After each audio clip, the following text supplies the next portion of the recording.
বাসের পিঙ্কিরা পড়ছে মহা বিপদে, মানে তাদের পুরো মাথা ঘুরায় যেতেছে। কেন? কারণ তাদের দোতলাবাহী পিঙ্ক বাস চালাইতে বলছে।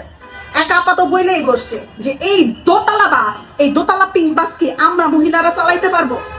ব্যাপারটা সঠিক, কিন্তু অন্য পক্ষে আমি একটা কথা বলতে চাই। আচ্ছা আপা, আপনি নিজে কেন ছোট করলেন?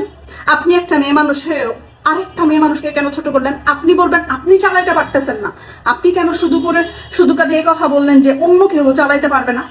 আপনি পিঙ্ক জামা পইরা আপনি পিঙ্কি পিঙ্কি পিঙ্কি পিঙ্কি ভাব নিতে পারেন, হ্যাঁ, কিন্তু মনে রাখবেন যেই কাজ একটা মেয়ে মানুষ পারে সেই কাজ একটা ছেলে মানুষও পারে, আবার যেই কাজ একটা ছেলে মানুষ পারে সেই কাজের কিছুটা হলেও একটা মেয়ে মানুষ পারে।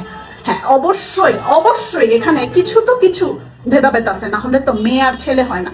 কিন্তু তারপরেও পিঙ্কি আপা, এই যে পিঙ্কি আপা, আপনার ক্ষমতা নাই বাস চালানোর, আপনি এটা বইলা রিজাইন করেন, হ্যাঁ ঠিক আছে, কিন্তু অন্য মানুষদেরকে ছোট করে কথা বললেন না যে আমরা কি 2 তলা বাস চালাইতে পারবো।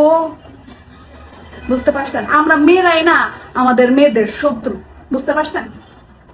আমরা একজন মেয়ে মানুষ আরেকজন মেয়েকেই নামায় ফেলতে প্রস্তুত থাকি অলওয়েজ। পিঙ্কি বাসের পিঙ্কি আপুরা, প্লিজ একটু পিঙ্কি পিঙ্কি হয়ে পিঙ্কি বাস চালান। আর যদি একান্তই না পারেন তাহলে বলবো এই পিঙ্কি বাসের থেকে আপনারা নেমে পড়েন করে, কারণ আমরা নেক্সট কোনো পিঙ্কি সংঘর্ষ দেখতে চাই না। বুঝতে পারছেন?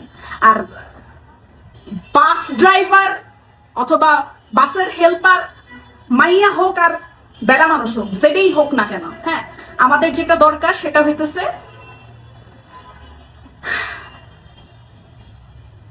আমরা যাতে কোনোভাবেই বাসে অসাবধানতায় না করি, কোনোভাবেই বাসে যাতে অ্যাক্সিডেন্ট না হয়। এটা হইলে বিপদে পড়ে যাবো, বুঝছেন না? পিঙ্কি বাসের পিঙ্কি আপারা।